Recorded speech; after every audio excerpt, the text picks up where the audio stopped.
it going, everybody? Welcome back to Inking Out Loud. This is episode 7. Today we're covering Brandon Sanderson's Warbreaker. I'm your host, Rob Santos. I'm joined once again by my good friend Drew from Colorado. Drew, what's up, man?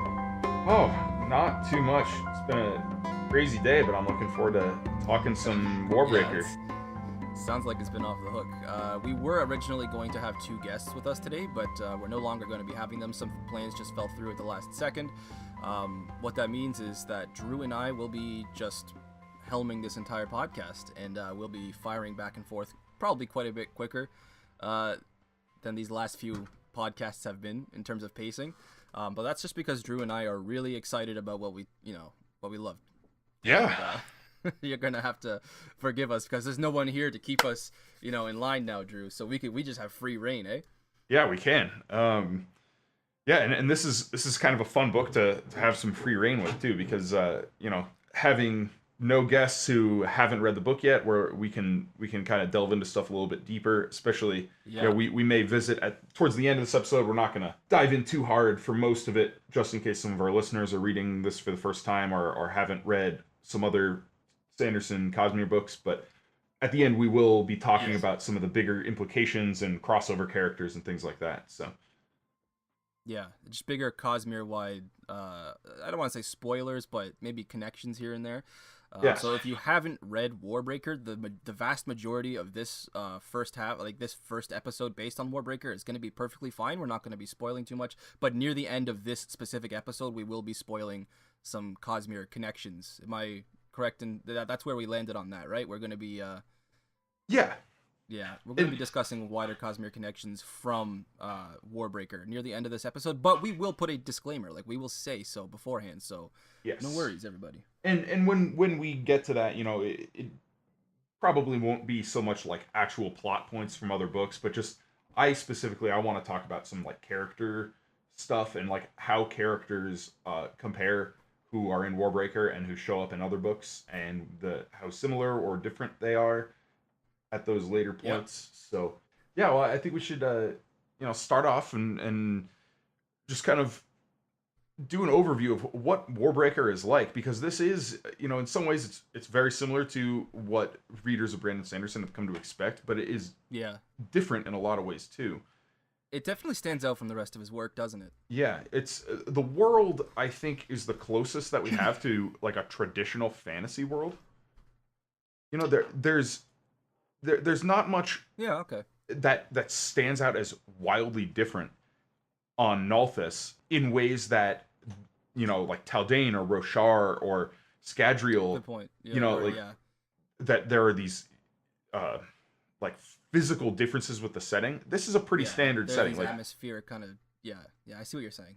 It's very colorful, but there's color everywhere. So we can still wrap our heads around it. It still makes sense to us to consider a city full of color, right? Yes. One that revolves around dyes and color. We can still conceptualize that. It makes a little more sense to us. That said, though, the magic system is a little more involved. It's a little more kind of what's the word I'm looking for? It starts with an A. It's a little more abstract, I think. It was hard for me to wrap my mind around on the first few read-throughs of this interesting specific magic system. Basically, it's ties with color. It made sense to me that breaths, of course, they can be endowed. Everybody's born with one. You can amass huge fortunes of them, and they grant you further and further powers based on benchmarks of how many breaths you hold or the size of the breaths that you hold in question. But the fact that they always need a source of color, that's what always kind of, I don't know, confused me. Yeah, it does seem kind of strange that, because obviously the magic is being fueled by investiture, as all the magics are, and the investiture here is the breath itself. So I don't know if we have like a really firm reason for why color is also needed, because the color isn't the fuel. The fuel is the investiture. No. Yeah, the investiture itself, the breath, is the fuel, and where does color come into play? Like it's, I don't know. It's got to be something based on connection. I mean, there must be some spiritual connection going on, but we just don't know enough yet. Yeah, like take for example, just talking really quickly and very vaguely, of course, about Scadrial, the Mistborn magic system. There, the investiture itself is coming from the spiritual realm, as the grand majority of the investiture is Uh-huh. expressed in the entirety of the Cosmere. But on Scadrial, it's it has to do with the metal itself, the kind of metal, I guess, down to the molecular level, the way the metal is shaped and how it lets power through from the spiritual realm. I wonder if wavelength of electromagnetic light has anything to do with how color is involved with the different applications of the investiture on Nalthis. Hmm. I don't know. That's an It's interesting idea. Because yeah, at like that. least so far in this, there's no indication that specific color is necessary for things. You're right, right. It's just color, or maybe amount of color, because I Yeah. imagine that black is more use in this particular magic system than say white. Yeah. Um, Unless you're the God King. yeah, unless you're the God King, of course, and you have this fantastic ability. Wait, do we know about that Yeah, as of yeah, yeah, part yeah. one? Yes. Okay. Yeah. I just wanted to make sure. I will admit, by the way, that oh, by the way, Drew, good news. First off, I found my e-reader. Finally, I'm not gonna have to Oh, continue listening through the audiobooks, very with good. the exception of all the physical copies I have. I do, of course, have a physical of Warbreaker, but I found my e-reader. I did skim through the first half of Warbreaker. We went up to chapter 28, or through chapter 28. We stopped on chapter 29, and for the most part, I just did a skim through. But I have read this book literally dozens and dozens of times, so I may or may not kind of confuse things that happen in the first half and the second half. I was concerned about that today. No, I'm not gonna do it. I'm gonna promise right now, I'm not gonna spoil anything from part two. All right, all right. I don't know where the hell I was going with that though. I had a point to make. It'll come to me though. Let's move on. Well, so from that point, I've only read Warbreaker twice. It's been No quite a shit. while. Yeah. Could have fooled me. Um. I mean, this is a thing with the Cosmere.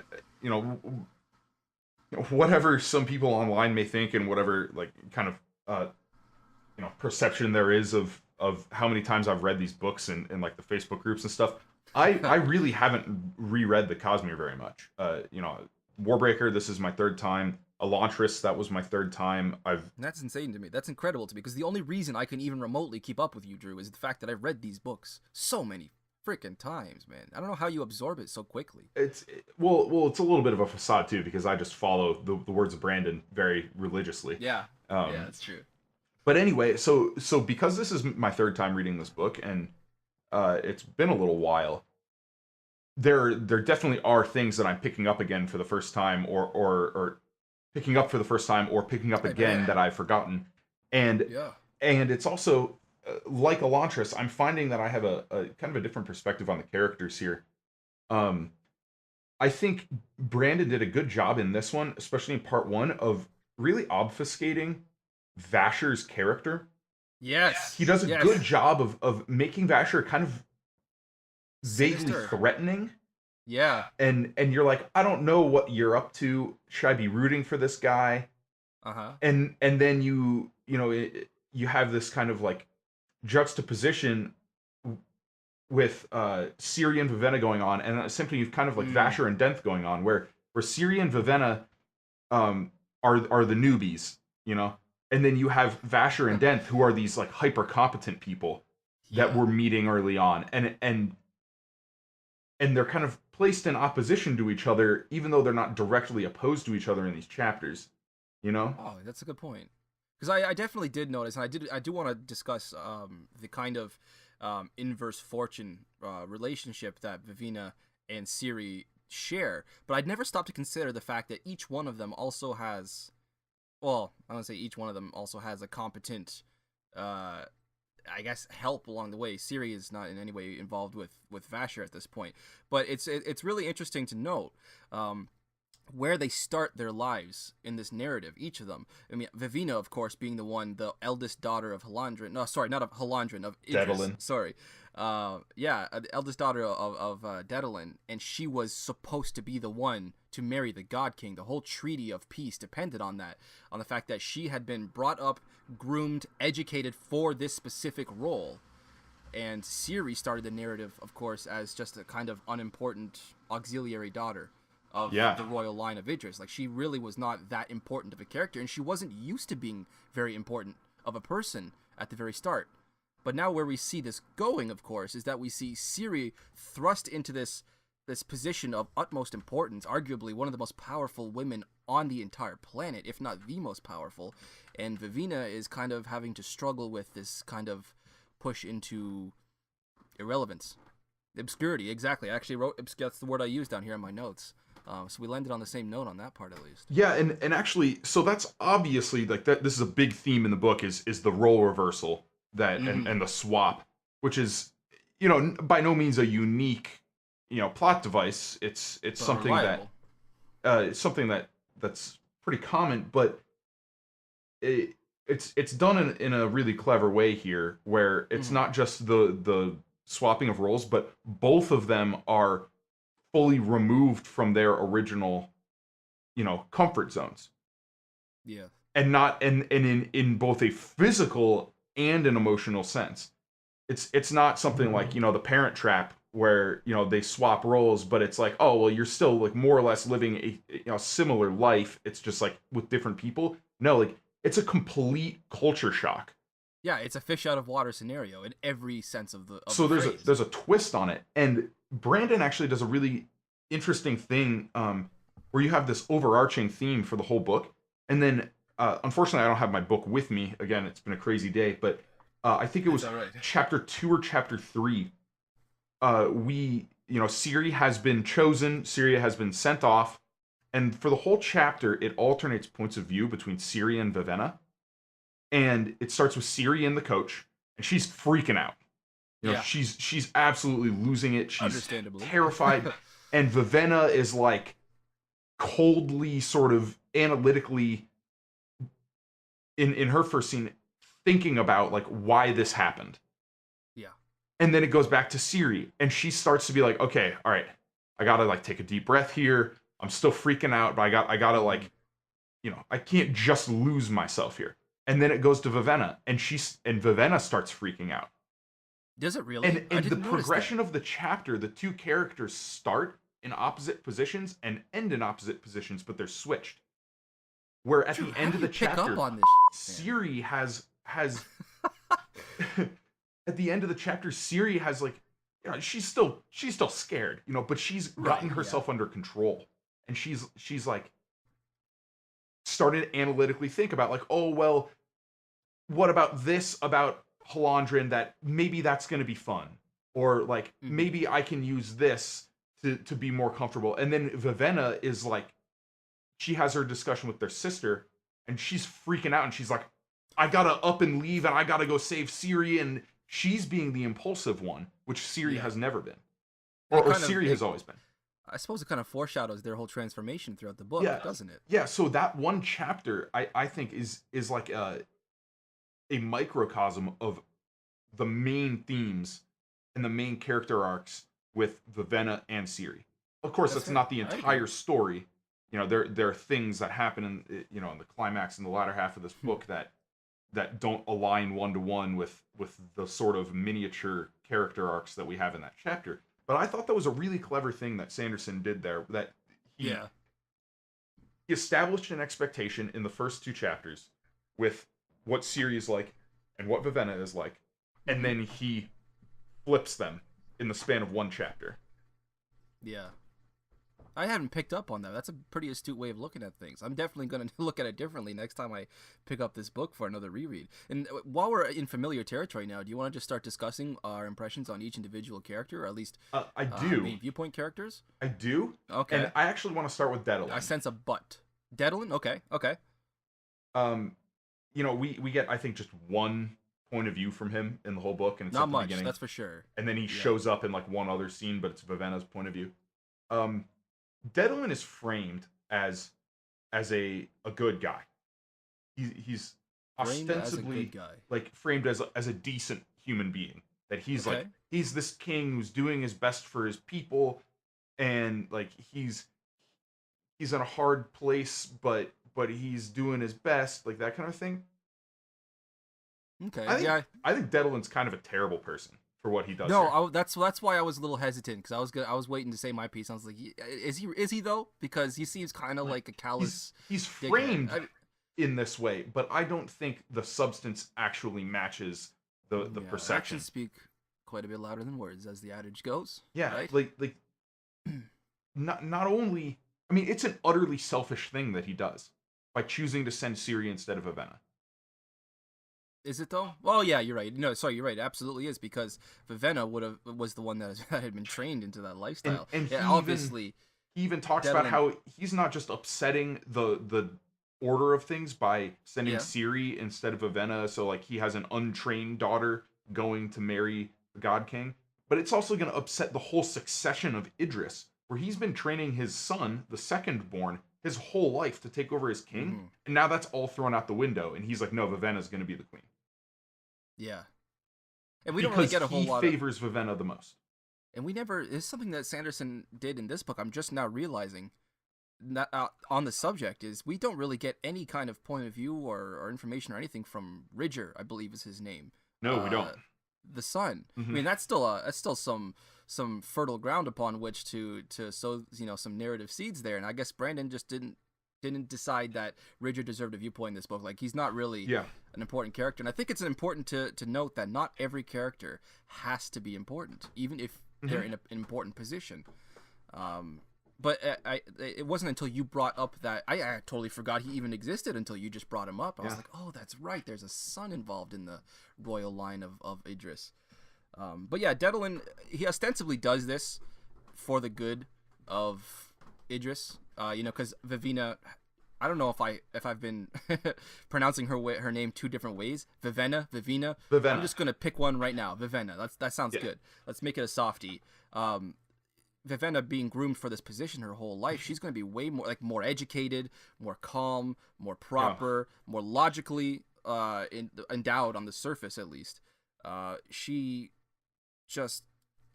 She's better for Idris to stay home, and Dedalin he kind of clothes that selfish decision as an altruistic one. Yeah. I suppose. Because in reality, like, at least from the information Dedalin is operating on, Vivenna is best for Idris in Mm-hmm. Hallandren. Like she So is best in the role that she was trained for. Like now, as we find out as the book goes on, maybe Vivenna may not have been the best match for Susebron, but Yeah. and Ciri is Ciri's particular attitude issues work out for the Her better there, but impulsiveness, yeah. That her impulsiveness helps things on a personal relationship level with Susebron, but from like an academic point of view, like on the page, so to speak, Vivenna is much better to Yeah, she help is. protect Idris in her role as the God King's bride than Ciri is. Yeah.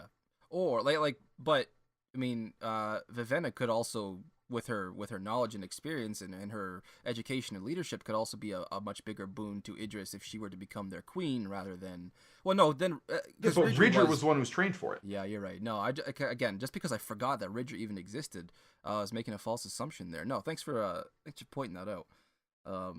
Yeah, it was. So are we? It was couched in this way of like Dedalin saying, "I'm doing this for what's good for our country," but that's once the reader looks a little bit past the surface statement there, you realize, no, he did this because he likes her better and he doesn't want her to get married off to what he thinks is a monster. And he's like, no, I'm going to put Ciri there because I don't love her as much. And Ciri has to come to grips with the fact that her father kind of sees her as more expendable than her elder sister, which I'm sure is its own source of especially when you find out that, like, when Ciri finds out that, like, oh, nobody expected this to actually work, and everybody was expecting whoever gets married to the God King to either like get killed or be imprisoned and used as a hostage. She was like, holy crap, my dad sent me into this. Yeah. And she's only 17 years old. Let's point that out right away. Yeah. She really hasn't fully grown into a woman yet. She's still having to just get past all this naivetes of her childhood. And of course she still carries a lot of them with her, but as we're seeing more and more as her relationship with Susebron grows, that perhaps in this one case, that's actually not a bad thing. She might be Hmm. what looks like a kind of impulsive and useless and unpredictable tool could actually benefit Idris in a way that nobody expected up Yeah, until now. yeah, yeah. And so we have let's move from Siri to Sosebron Sure, sure. specifically, because this kind of follows logically here. We're talking about how she's still kind of immature and impulsive and Yeah. learning how to be an adult. In many ways, that is Sosebron as well. Oh, for sure. He is a child in a man's body. Well, in a superhero's body, but Yeah, you get yeah, what I'm trying to say. yeah, And the whole revelation about what's actually been going on with Susebron. I love that in I don't recall exactly which chapter it was, but I did read that scene today. How Brandon Sanderson manages to take a character like the God King of Halandran, Susebron, returned, not just an emperor, a god king, but also somebody who is literally endowed with divinity at this point, what they consider to be divinity. Brandon manages to take this character, this kind of faceless, threatening being, and then turn him into a helpless child over the course of a single minute of narrative. Just a minute is all it took to read through from that scene, from that impression that I had of this guy being big, scary, dark, and faceless, and kind of vaguely yeah. threatening and intimidating. Intimidating was the word actually I really want to focus on there. Just suddenly he's just a helpless little child who Yeah. just wants help, and your heart kind of breaks for him, all in the space of a single minute. And I think that was very, very well written, that scene, when it's revealed that he has, of course, spoilers here for part one, no tongue. The God King of Halandran has no tongue, and that kind of grants him a huge measure of humanity in the reader's eyes, because okay, now we see that he's also got problems, and that he's a sympathetic character. He's vulnerable. Yeah, he's vulnerable. And he's a sympathetic character, and he hasn't been until this minute. Hmm. Yeah, and so you have Siri, who is extraordinarily vulnerable in this role that she's not suited for, and then you find out that she's been matched with this man who is also vulnerable and also doesn't really know what he's doing, and so they have a basis for a relationship there. Yep. And that may not have been possible had Vivenna been sent. No, probably wouldn't have been. Vivenna was kind of a cold bitch, wasn't she? I don't know if I would say a cold bitch, but she, she really was proper. She was everything by the book, everything by the rules, and Yeah, she so was. there would have been, I think, a lot of distant. frustration on the God King's part Yeah. with her kind of sticking to her internal rules and him not understanding what he's Yeah. supposed to do or why she's doing what she's doing. I think there would have been a major miscommunication issue there, and Yep. and that would have been a problem. I think honestly, just mentally speaking, Vivenna, sorry, is just too old for Susebron. Yeah, She's just too mature of a person, too distant, too cold, too logical, and that's not. I don't think Susebron would have responded to that at all. So perhaps the creator likes to work in mysterious ways, right? yeah, yeah. Is there anybody else you want to discuss? I mean, I Let's think talk about. Vivenna. Sorry. Oh yeah. Let's dive into Vivenna a little deeper. Wow, phrasing. I didn't mean it. So yeah, Vivenna. She is. I don't know. I'm not a big fan of Vivenna. A lot of people do like her. I'm not one of them. I'm a big I don't fan. hate her. Are you a big fan? I'm a big fan. I become a big fan of Vivenna later in other Things. roles, but I don't. As far as like up to this point where her character is and who she is, she's just not very fun to read. See, I find her really For fun me. to read because she is set up as this competent, dutiful, got everything under control kind of person, and then she's thrown into a situation. She makes one impulsive decision and ends up in a situation, throws Yeah. herself into it, where everything is upended, and she has Wait, to hold on. What decision are you talking about? Oh, her go decision after to leave. Siri. Oh yeah, sorry, yeah, Yeah, of yeah. course. And to go to this foreign land that to her is full of like monsters and heretics and evil and all this stuff, and heathens. she's so, because she's so set in her ways, it's difficult for her to adapt in ways that it's not so much for Ciri. Ciri is a much more adaptable person than Vivenna. But I so agree. but so what we see with Vivenna here is in my opinion a better character arc because it's harder earned.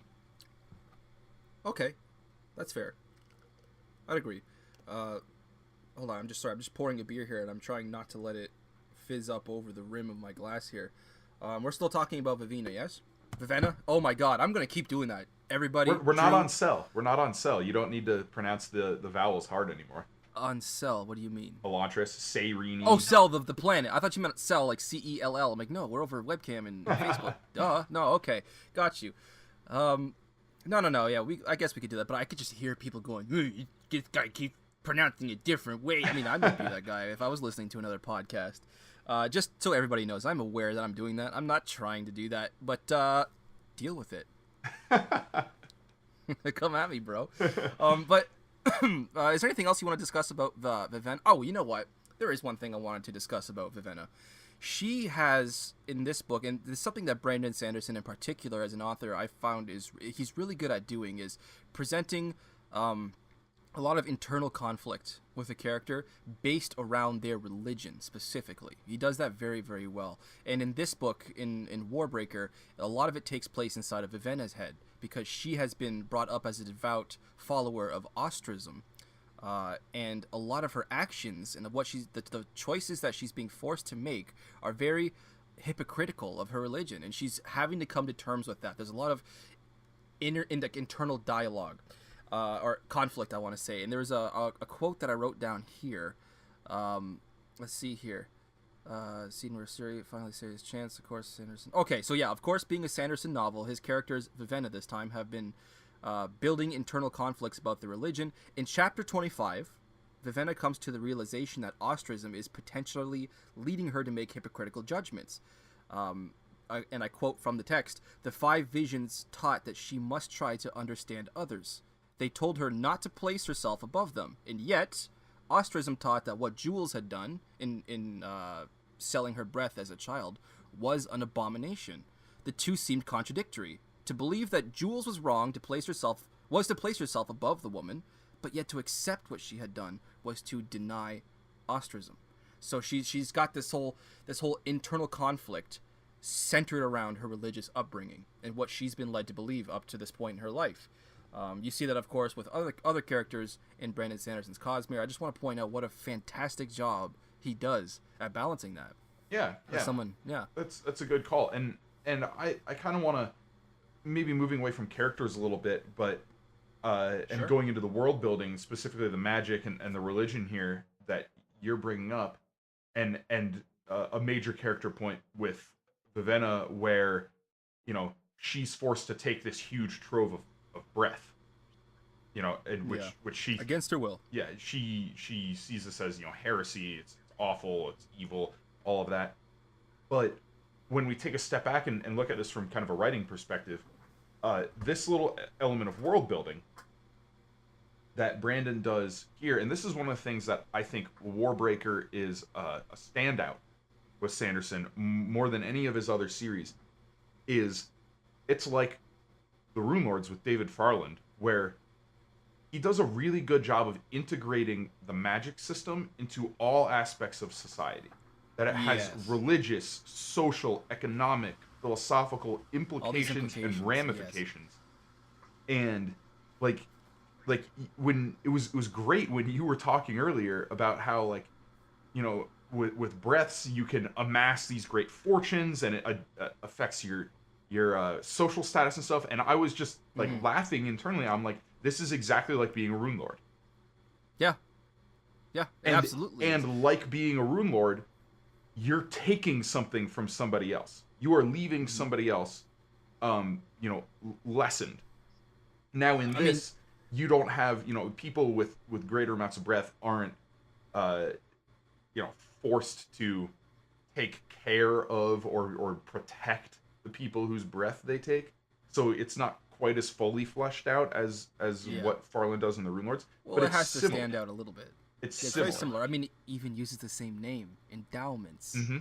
You know, Oh I mean, yeah, the shard the that shark. resides, for Yeah, those who don't know, I was. speaking very briefly about the Cosmere as a whole, or as a wider whole, the shard that resides on the planet Nalthis is called endowment, and Yeah, that is the intent around which it is based. I was like building up to that to getting to the Yeah. point where I'm like, Oh, sure. Sorry, I didn't mean to but spill that's the my load point. like I that. mean, I think of all of Brandon's books, this one shows most clearly the effects of him learning from David Farland, and Yeah. because we know Brandon has read the Rune Lords, that he definitely took inspiration from some of the aspects of the world building in the Rune Lords for Warbreaker.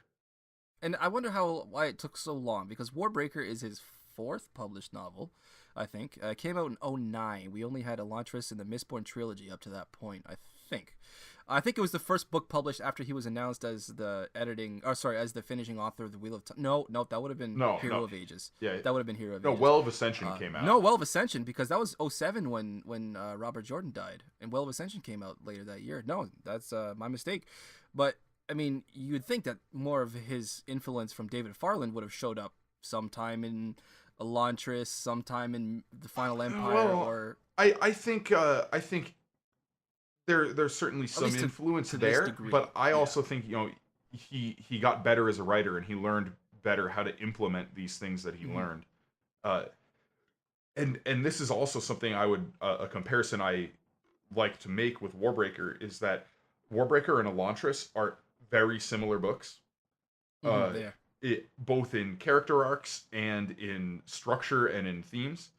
Hmm. Like in this book you have Vivenna with the religious conundrum, so to speak, as a you know as an internal conflict, and you had As a narrative device. yeah, Yeah, yeah. and you had Rathan in Elantris, and then in Elantris you had Seirini, who's sent away from her homeland to go get Yep. married, and she shows up and the circumstances are totally different than she expected, and here you have Hmm. Ciri, and Ciri and Seirini even have some particular like character traits that they share. They have that kind of impulsiveness and Yeah. youthful exuberance, and It's kind of religion in irreverent general demeanor. Yeah. is a major theme in both of these books, and religious strife across borders, and Yeah. in a lot of ways I think um, Brandon's improvement as a writer from Elantris to Warbreaker, in that span of a couple of years there, um,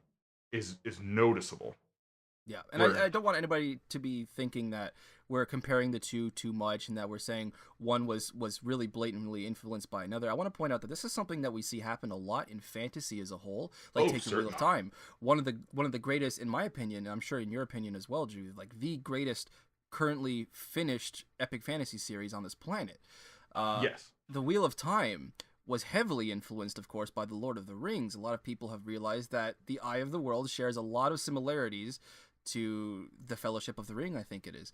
But, I mean, this is something that authors do a lot, but it's never, well, it's not, I don't want to say it's never a bad thing, but it's not always a bad thing because authors can put their own spin on it and they end up running away into territories that only they've been able to envision. Like I'm pretty sure all the similarities from The Wheel of Time to the Lord of the Rings kind of end around halfway through the first book, yeah, maybe near yeah. the end of the Oh, it first always book. cracks me You up when can I see people pour, online saying like, yeah, "Oh, the Wheel of Time is just a Lord of the Rings ripoff," and I'm like, "Oh, well, you clearly never read past chapter 15 of the first book." Like, right. Like, it's not a bad thing for authors to be influenced by another author. I'm not making any accusations. In fact, I like when it happens because the tried and tested methods are also, they tend to be the most successful and most enjoyable to read. But it's very important for an author to take any kind of influence like that and put their own spin on it. And with Brandon Sanderson's style, I mean, his style is not very much, in terms of his prose, is not very much like David Farland's. Maybe some of his inspirations and his ideas, but yeah, the but like styles a are sentence distinct level enough. a Yeah. sentence level analysis shows they're very different Yeah, stylists. Brandon's a lot more tongue in cheek. Yeah, Definitely. and His whole, he doesn't immerse you in the senses the way Farland yeah, does. he's not quite as visceral of a writer, I would say, as Brandon David Farland. doesn't lean on stuff like smell and feel and stuff like that Hmm. the way Farland does, but but at the same time, Brandon gets a little more cinematic Yeah, in his a action little more sequences. spectacle in what's going on Of in his course, narrative. Yeah, for sure. that's not to say that David Farland can't do spectacle, because Oh we just no, got done not with a, Brotherhood of the yeah, Wolf, yeah. and Our last episode before this was Brotherhood of the Wolf Part 2. yeah, but Oh, it's good. It was oh, yeah, yeah. But because of that, I think this is, this was a good choice for us to use Warbreaker as our kind of mid Rune Lord's break, because we have these similarities and parallels between the books on certain levels.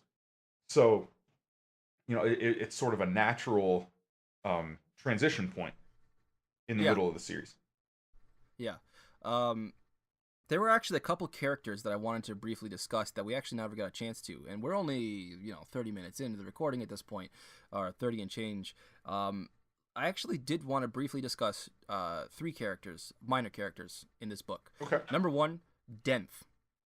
All right. Now, it's hard to discuss too much about Denth because a lot more happens with him in part 2, in the second half of this book. But I do want to point out that Denth at this point is his.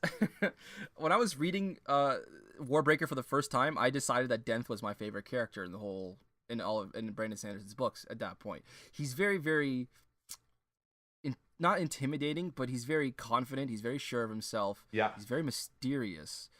And of course his dialogue, his wordplay there with Tonk Fa, his mercenary partner, is just it's gold. Every interaction between those two is pure gold. I love his whole, you know what I hate most about being a mercenary? That recurring line that shows up in the most unexpected places.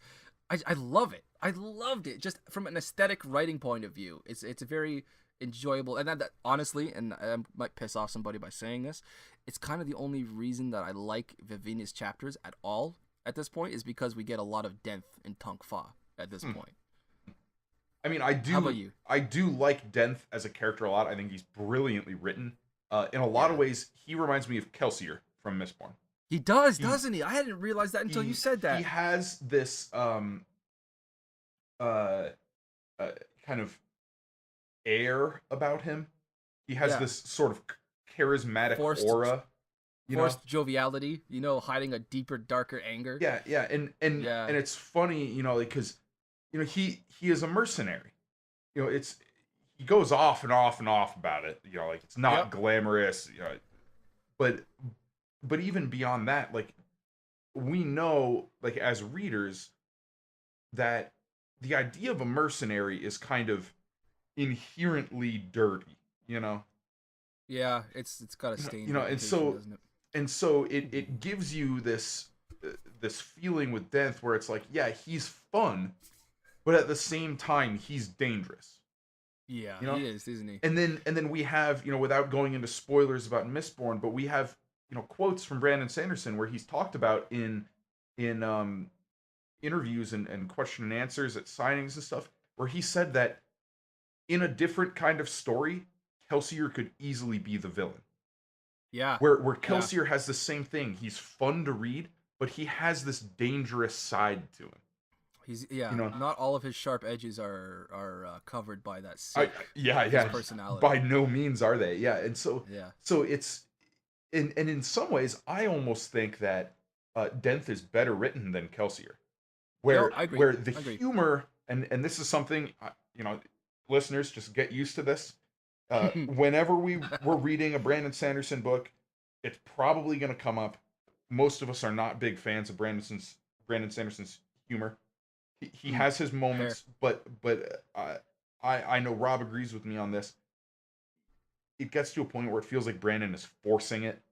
It definitely feels heavy-handed at times, and like he has a very strict formula of humor that he wants to insert here and there. Yeah. Yeah, but Denth to me is much more natural. Feels natural. Yeah, it definitely feels more natural. We use the same exact word at the same exact time. I absolutely agree, 110%. Denth comes about it a little more naturally.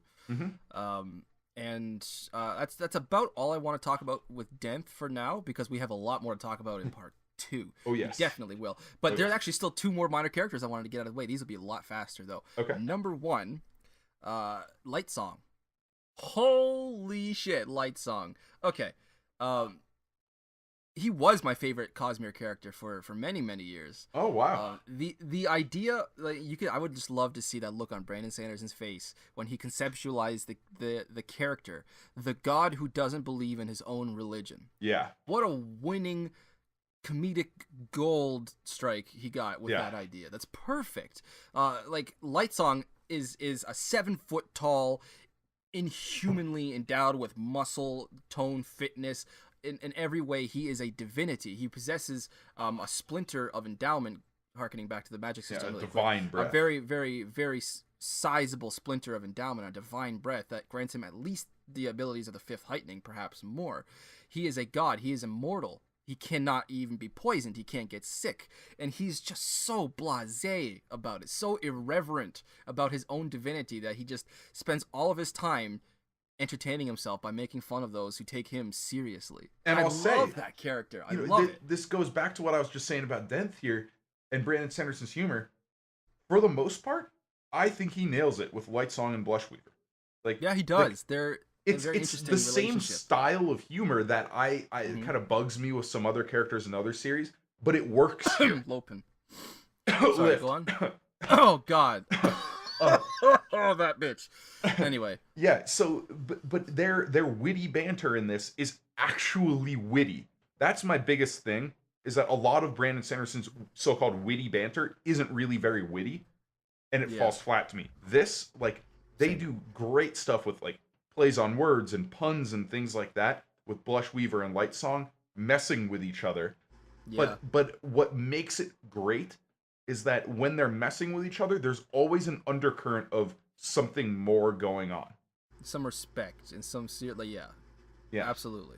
I mean, it says a lot about Blushweaver that Lightsong, of all people, takes the time out of his day to take her seriously. Yeah. I mean, Lightsong takes nothing seriously, not even himself, but Blushweaver he has some sort of respect for. And at this point, we really don't know why, because to the reader, Blushweaver is just kind of, she's a hoe. Yeah.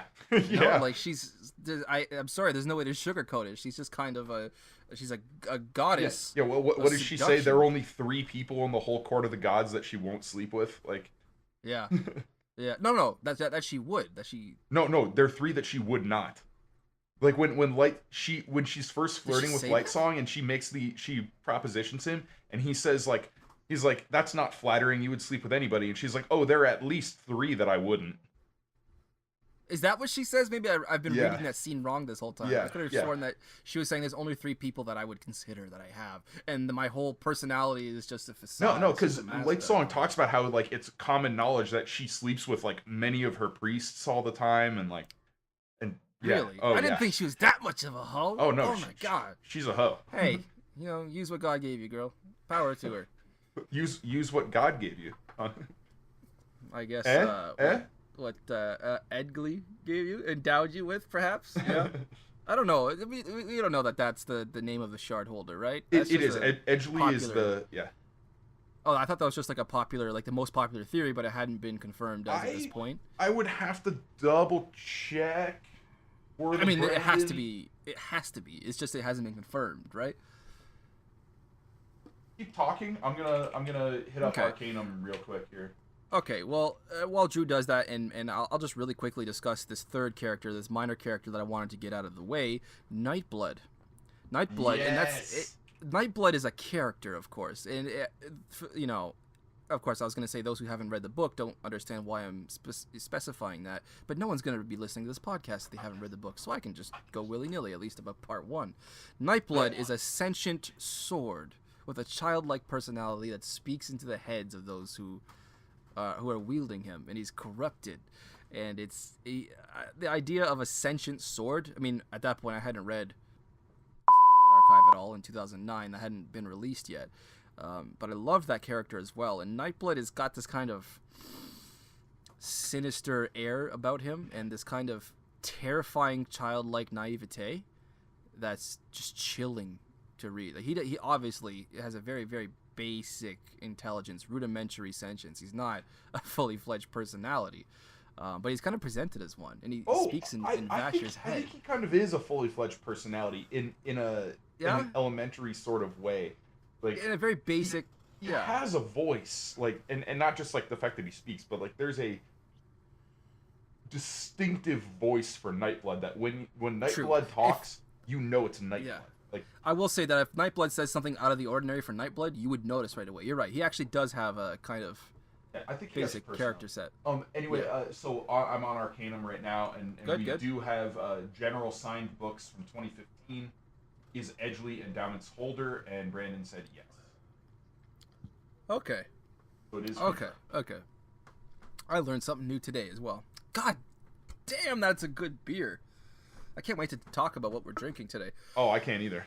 It's gonna be great. Do you have another thematically appropriate beer? Oh, you know it. Ah, my man. Guess what? I actually have one too. Oh, heck yeah. For the first time, I was looking at names this time, and I went with one that's somewhat thematically appropriate. Okay. So now that we've discussed the majority of the characters I wanted to get out of the way, what else are we gonna discuss? Oh, that's a great question. I mean, a We lot can- of the kind of big things with Warbreaker happen in the second half of the book. You know, this is Right. is an early Brandon Sanderson book, so the pacing is a little, you know, it takes a while to Yeah. get chugging, which is actually kind of interesting because I've always thought of Warbreaker as being paced better than Elantris as far as the I action think it's goes. I still think it is. But there are I do still think it is, but the major like inciting kind of plot moment hasn't happened yet. And I totally thought it happened like towards the end I of think the I know first. what you're talking. Yeah. I thought if it's what I think it is, and I'm not going to spoil it, obviously. Yeah. But if it's what I think it is, we'll talk about it afterwards, Drew. Yeah, there was a moment that I thought we were going to be ending on at the end of part 1, and it hasn't happened yet. I was like, oh, okay. Yep. So I mean I think it's only maybe 2 or 3 chapters out from where we Yeah, ended. it's very close. I was expecting it to be there. We were approaching it. Yeah, And I was like, yeah. oh, maybe it is. No, it's not yet. But You yeah, want to talk about the greater Cosmere-wide connections before we move into the final draft?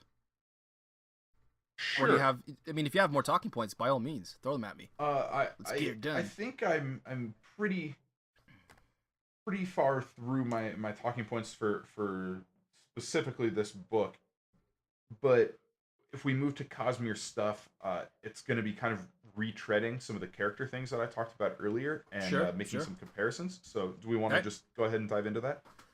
I have a couple points I want to get out of the way that are kind of Cosmere-wide connections and shit like that. But they really don't have much to do with the second half of the book either. Okay, well let's just let listeners, if you haven't yet read the other Cosmere books, and this includes Elantris, Mistborn, and the Stormlight Archive, Mm-hmm. and actually tune out for 10 minutes. and White Sand, yeah, you may want to skip ahead for like 10 minutes here. Yeah. So that said, I think the major ones obviously here are going to be Nightblood and Vivenna. Yes. Oh my God. Yes. I made a very, very subtle hint to it earlier. Drew, I saw the light of recognition in your eyes there. Vivenna as a character becomes much more palatable to me when she appears, of course, in disguise in the... Alright, nothing happened in the past 15 seconds. Don't worry about it, everybody. I may or may not have spoiled something. So Pat, our sound engineer... By the way, another shout out to Pat McCaffrey, who is being a sound engineer for this podcast here. Big shout out to that guy. Man, so much work he's going to have to do listening to our fucking shit, our rambling.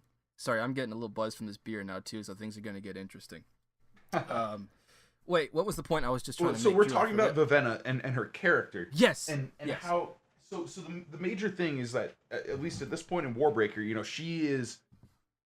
she has had her life upended. She is out of her element. She went from being the purely in control. Like, and this is actually, there's an outward physical representation of it with the royal locks, where Vivenna is even better at like controlling the color of her hair than her father is.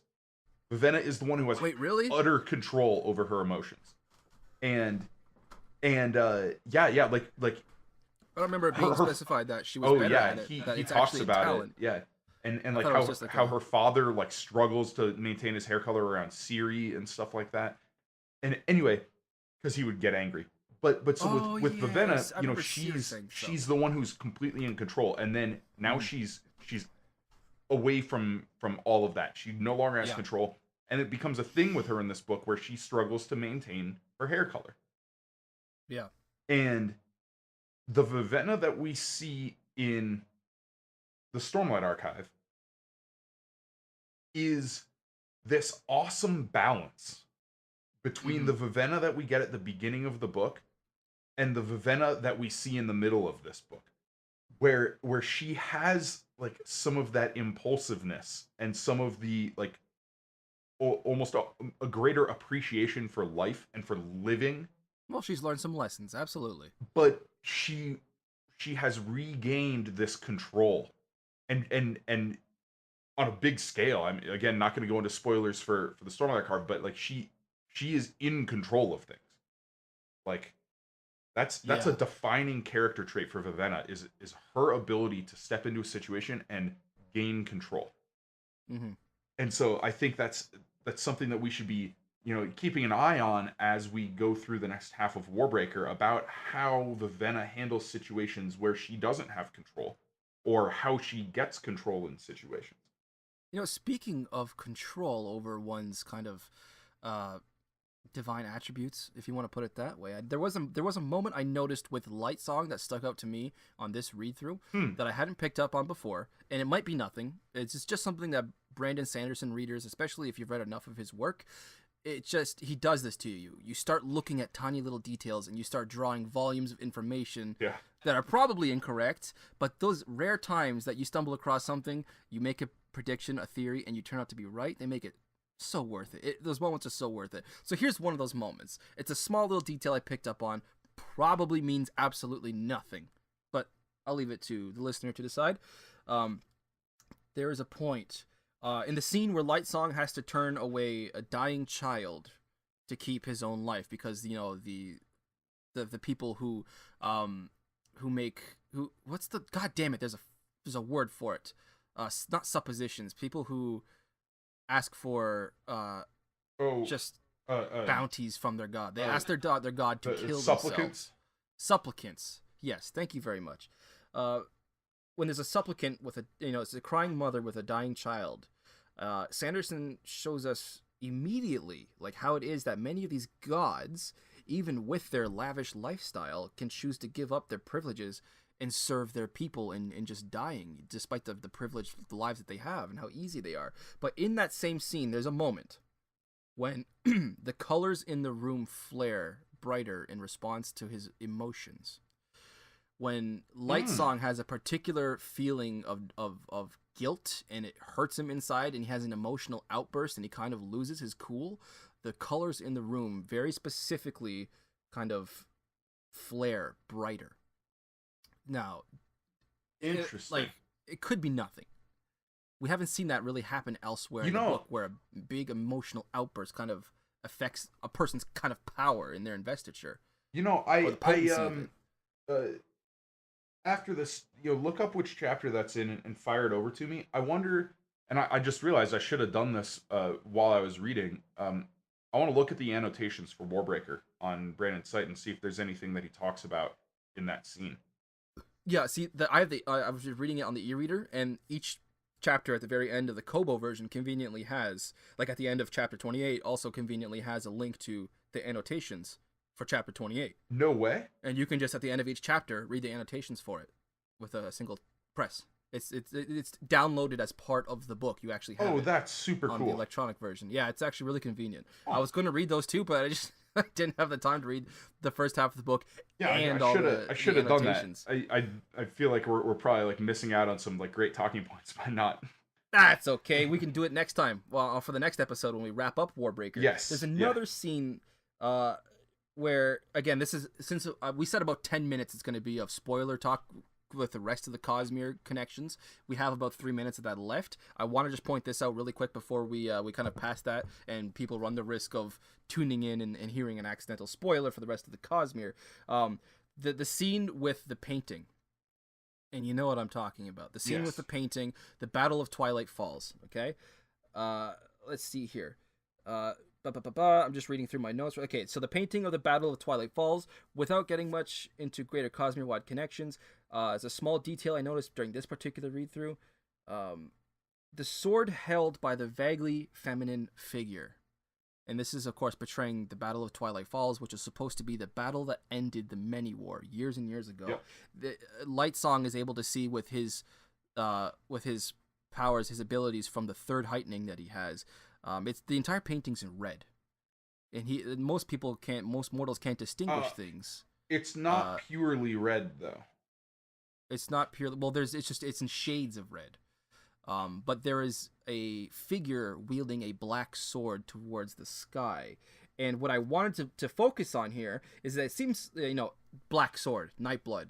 It seems to be darkening the sky around it. Of course, Nightblood, we know, kind of darkens colors. It might be a result of his corrupted nature. But, and the very important distinction I want to call here is that it says it's darkening the red sky around it. Mm-hmm. Red. Not a blue sky, or a stormy gray one, not a night sky, a red sky. Now, is this because the painting itself is in a multitude of shades of red that only the third heightening can perceive? Or is it possible that the Battle of the Many War, the one that ended the Many War, could have been fought beneath a red sky? Well, certainly the painting was many shades of red. Right. That most people would never ever be able to. They would just see a wall of red. They wouldn't see a painting. I mean, even Lalaramar says that he only sees he only sees red. He doesn't see the woman or the sword to which Lightsong is referencing. But I don't know. These little details that I pick up on. Of course, we've seen a red sky in more than one other Cosmere world. Of course, Cell has a red sky, or at least had a red sky, until the Cassandra and Harmony's Ascension. And we've seen, well, not a red sky, but a red storm in the Storm Archive, right? So I don't know. I thought it was the color red that I focused on there. It said the red sky above. I will say, he was able to distinguish the sword was black, but he still said the sky was red. I will say, regarding Cosmere connections, again, without going into spoilers, I am 99% sure this is not the same painting. Okay. You know what I'm talking about? Yeah, I know what you're talking about, yeah. Part 4 of Oathbringer? Yeah, it's not the same painting.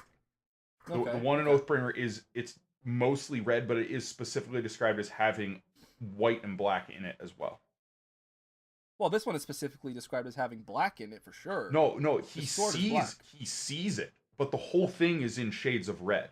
And the implication there is that Nightblood is in such a dark shade of red, it appears to be almost black.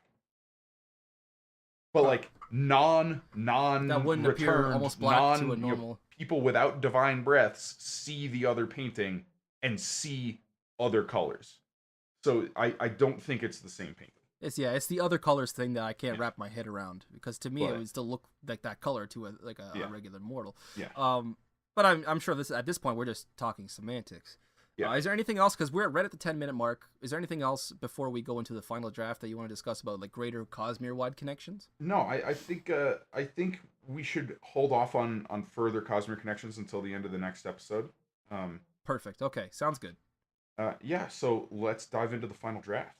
Awesome. Okay, I'm gonna finish off my beer right here. Actually, Drew, let us know what you're drinking, man. So, I am drinking a mint chocolate imperial stout from Weldworks Brewing Company. Okay. Now we are reading Warbreaker. Mm-hmm. The colorful book with vibrance, with a particular element of the mattress system called biochromatic breath. Of course, that's coming from the chromatic chroma root, the color. I am drinking a beer called achromatic, without color. Achromatic, yeah, without color, or monochromatic as one color. Yeah, achromatic. Interesting. It is the mint chocolate variant of achromatic, and I'll show you the label here. This is mint chocolate. This is a fantastic beer. Is it? What's the strength on it? 9.7. Wow, my man is not fucking screwing around today. I mean, it's an imperial stout. These are hefty things, and when they say achromatic, I mean this thing is black. No shit.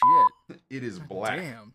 So, that's my my enjoyment for the podcast today, and my little tie into the world.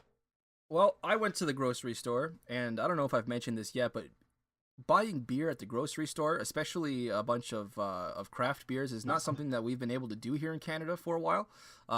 Beer has only been sold in stores like grocery stores for about a year now. It's kind of a new thing.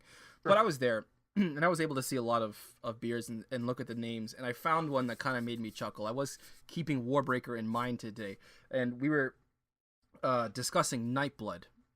Right now, I'm not going to spoil anything for part two. Those who have read part two are going to laugh a little harder at this, but it's not spoiling anything. We were discussing Nightblood earlier. I have a beer here today called, Drew, I'll show you right there. It's called, you can see it backwards. It's called Lost Craft. Ooh. This is a beer, and I saw it on the shelf. There's actually 3 different flavors. There's a red, like all the cans are white. They're actually a very pleasing. They're kind of like a brushed aluminum kind of texture. They're all white, and they're very minimalistic with their labels here. It's like, as you can see, this is the blue one here. It's just a whole bunch of. It's just a white brushed aluminum can. Feels very nice to hold, and it's just some very minimalistic, light nice. stroke blue designs on it. So Lost Craft is the brewery, I take it. Yeah, Lost Craft is the brewery. This one's called Crimson, Crimzen. It's a red beer, premium red ale, 4.7% alcohol. It was very tasty, and I don't know if you saw this, Drew, but once I started drinking the blue, halfway through, I think it was halfway through our discussion about Battle of Twilight Falls, I went, ooh, because we can see each other over webcam. This blue one is freaking delicious. This one's called Sirius, and this is an IPA. Oh, very nice. God damn, that was very pleasant. This is 4.9%. The bottle, I can't say the bottle, the can. The can's very nice to hold. That brushed aluminum is really nice. But yeah, I was having Lost Craft Brewery. I had the red ale, and I had Sirius, and they were very, very good. So I would recommend those 2 beers if you can find them wherever the hell you live, of course. Yeah, very nice. Very nice. That's awesome. Good. Yeah, and so next week we will be reconvening to finish Warbreaker. Yes, hopefully, we will have our special guests. The logistics just did not work out today.